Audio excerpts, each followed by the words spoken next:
દોસ્તો, અમારો એક વિનમ્ર પ્રયાસ છે કે ગાંધીનગર અને એની આસપાસની એવી જગ્યાઓ કે જ્યાં પરિવાર સાથે, દોસ્તો સાથે જવાની મજા આવે, જે બિલકુલ ગાંધીનગરથી નજીક હોય, ત્યાં જવું આવવું બિલકુલ સરળ હોય, એટલે જગ્યાઓ વિશે થોડુંક ક્યારેક જાણતા હોઈએ, ન પણ જાણતા હોઈએ, તો અમે તમને એવી જગ્યાએ લઈ જવા માંગીએ છીએ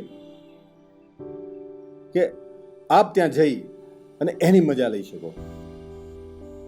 જોયું સાઇનબોર્ડ? હવે સમજી ગયા છો કે સવારી ક્યાં ઉપડી છે. જ્યાં ઝાંઝરી, વોટરફોલ ઝાંઝરી, ગાંધીનગરથી બિલકુલ નજીક, એટલે કે માત્ર 60 કિલોમીટરના અંતરે આ ફોલ આવેલો છે. આ વખતે ચોમાસું પણ ખૂબ સારું છે, મજા છે. તો હવે આપણે પહોંચ્યા છીએ આપણા ગંતવ્ય સ્થળે. અહીં પાર્ક કર્યા પછી થોડુંક ચાલવું પડે એમ છે, પણ જો ના ચાલવું હોય તો ઊંટની સવારી ઉપલબ્ધ છે, અને ના બેસવું હોય તો ફોટા તો પડાવી જ શકાય છે.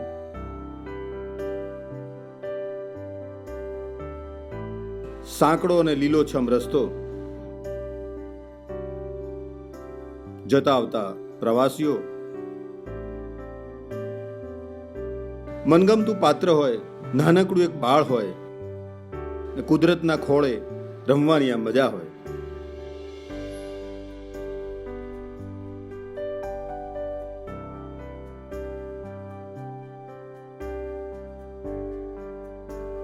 અહીંથી થોડું ચાલવું પડે એમ છે. જ્યાં ફોલ છે તે થોડોક દૂર છે, એટલે આમ તો ટ્રેકિંગ પણ થઈ જાય એમ છે.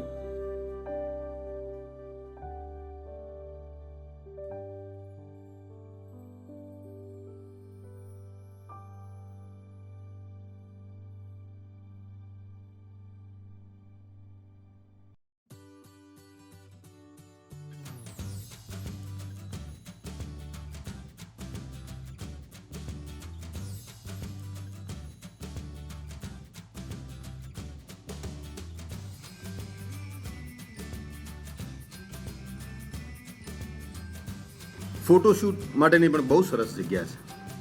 ફોટોશૂટ, મજાની સેલ્ફી પણ લઈ શકાય એમ છે. વાહ, અદ્ભુત નજારો છે ને. ચારે તરફ લીલોતરી જ લીલોતરી ને ખળખળ વહેતું આ પાણી.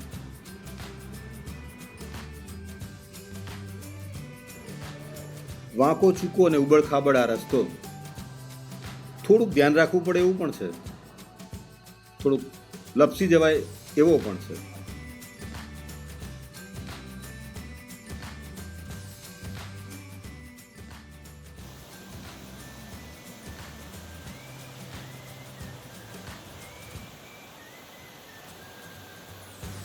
દૂરથી પાણી વહેવાનો અવાજ આવી રહ્યો છે.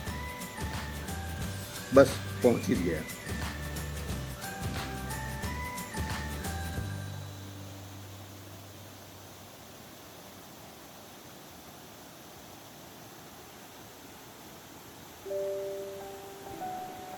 કેટલાય પ્રવાસીઓ મજા લઈ રહ્યા છે.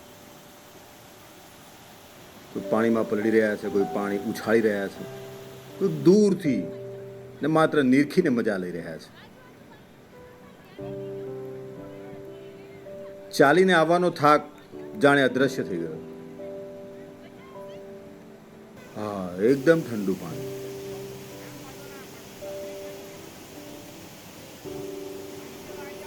માત્ર અવાજ સાંભળીએ પાણીનો તો મન શાંત થઈ જાય. નાના બાળને નાહવાની મજા ને મોટેરાઓને પાણીની મસ્તી. કલ્પનાતીત આ જગ્યા છે. ન આવ્યા હોત તો કદાચ ક્યારે ખ્યાલ જ ન આવત કે ગાંધીનગરની બાજુમાં આવું મજાનું સ્થળ છે.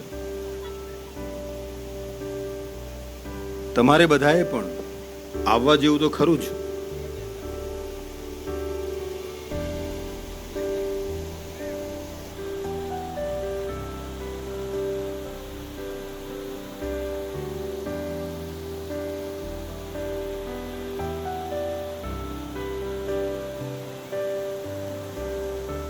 ગાંધીનગરથી ઝાંઝરી જવા માટે તો ગાંધીનગરથી મોટા ચિલોડા એ લગભગ ગાંધીનગરથી 7 કિલોમીટરના અંતરે છે. મોટા ચિલોડાથી દહેગામ અને દહેગામ શહેરથી બાયડ રોડ તરફ આપણે જવાનું છે. અને ડાભા ગામનું જ્યાં પાટિયું આવે ત્યાંથી સીધા જ ઝાંઝરી વોટરફોલ જઈ શકાય છે.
યાદ આવે છે કંઈક જોઈને? ટાઇટેનિક. બિલકુલ એ જ અદામાં. વેળા પણ થઈ છે હવે તો, સંધ્યા પણ ખીલી ઉઠી છે ને હજુ પાછા વળવાની મજલ પણ ઘણી છે.